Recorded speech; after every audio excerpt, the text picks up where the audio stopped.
Hello, কেমন আছেন সবাই? আমার নতুন একটি ব্লগে আপনাদের সবাইকে স্বাগত। আশা করছি সবাই ভালো আছেন। আমরাও এখানে খুব সুস্থ আছি। এই ব্লগটা হলো গিয়ে শনিবারের। আমার দিদি আর আমার বোনঝি এসেছিলো।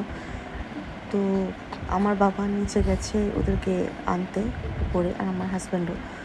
এবার আমার বোনঝি আমার বাবাকে এত ভালোবাসে যে দাদু ছাড়া ওর চলেই না। যার জন্য আপনারা প্রথমেই দেখলেন যে ও বলছে আমি দাদুকে খুব মিস করছিলাম।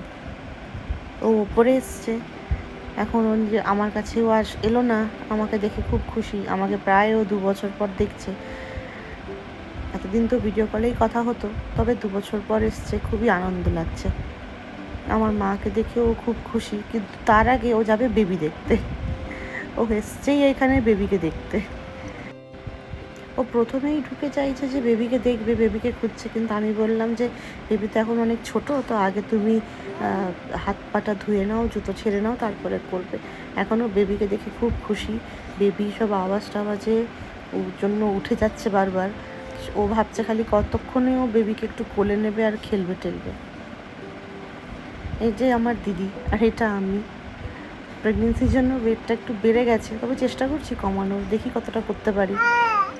আমার দিদি আমার ছেলেকে খুব ভালোবাসে। আমার দিদি থাকে গুড়গাঁওয়ে, ওখানে ও আর ওর হাজব্যান্ড থাকে মেয়ে নিয়ে। দুজনেই চাকরির ক্ষেত্রে বাইরে যেতে হয় সকাল থেকে রাত অবধি, তাই জন্য আমার বাবা মা আগে ওখানে থাকতেন।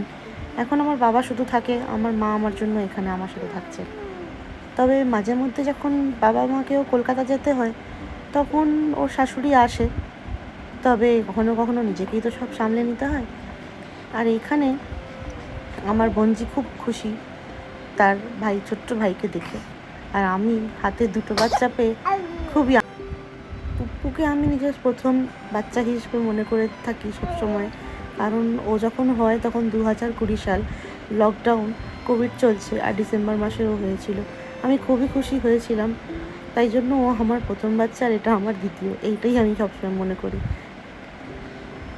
এখন সবাই মিলে এনজয় করছে। ও ছোট ভাইকে কোলে পেয়ে খুব খুশি। ভাই এক্ষুনি কেঁদে উঠবে সেটা আমি জানি, তবে আর দেখি দিদি সামলাতে পারে কি না। সবাই মিলে এখানে খুবই আনন্দিত, ঘর ভরে গেছে, কারণ দিদি এতদিন পর আমি দিদিকে দেখছি, দিদি আমায় দেখছে। পুরো প্রেগনেন্সি জার্নিতে দিদি আসতে পারেনি, চাকরির ক্ষেত্রে একটু এদিক ওদিক যেতে হয় ওকে, কখনো ব্যাঙ্গালোর কখনো কলকাতা, তাই আসতে পারেনি। তাই আমরা খুব আনন্দিত ছিলাম যে এতদিন পর দেখা হলো। বিকেলবেলাতেই আমরা বেরিয়ে পড়েছিলাম কাছাকাছি একটা মলে, এই টুকটাক একটু কিছু খাওয়ার জন্য। তাই ভাবলাম রাতের খাবারটা ওখানেই করে নেব। এই মলটা আমাদের বাড়ির কাছেই। এই মলটা হচ্ছে হায়দ্রাবাদের মিয়াপুরে জিএসএম মল। আপনারা যারা হায়দ্রাবাদে থাকেন বা এই দিকটায় থাকেন, হাইটেক সিটি, কোন্ডাপুর, বিরামগুড়া, বিএচিএলের দিকে, তারা জানবেন এই মলটার ব্যাপারে। খুবই ছোট একটা মল, সেরকম কিছু বড়সড় মানে নেই, খুব একটা বড়সড় নয়। তবে স্টারবাকস আছে, এটা বলতে পারি, বারবিকিউ নেশন আছে, আর তার সাথে হলো একটা ট্রেন রেস্টুরেন্ট, যেটা বাচ্চাদের খুবই পছন্দ। দেখি কিছু যদি জামা কাপড় পাই। কালেকশন তো খুব একটা ভালো নেই, তবে দেখছি যেটা পছন্দ হচ্ছে সেই সাইজটা আবার আমি পাচ্ছি না, বা আমার দিদিকে যেটা পছন্দ হচ্ছে ওই সাইজটা ওরও অ্যাভেলেবেল নেই। তাই আমরা কী করব? তাই ভাবলাম উপরে ট্রেন রেস্টুরেন্ট আছে, বাচ্চারা ওইসব দেখতে দেখতে, ট্রেন দেখতে দেখতে, গাড়ি দেখতে দেখতে ভালোই খেতে পারে। তাই ভাবলাম রাতের খাবারটা আমরা ওখানেই সেরে নিই। রাত প্রায় 9:30 বেজে গেছে। এবার তাহলে এটা বন্ধ করে ওপরে গিয়ে খাই। চলে এসেছি এবার উপরে রেস্টুরেন্টে খেতে, তবে মেনু দেখে ডিসাইড করবো কে কী খাবে। ব্লগটা এখন এখানেই শেষ করছি। সবাই ভালো থাকবেন, দেখা হবে পরের একটি ব্লগে।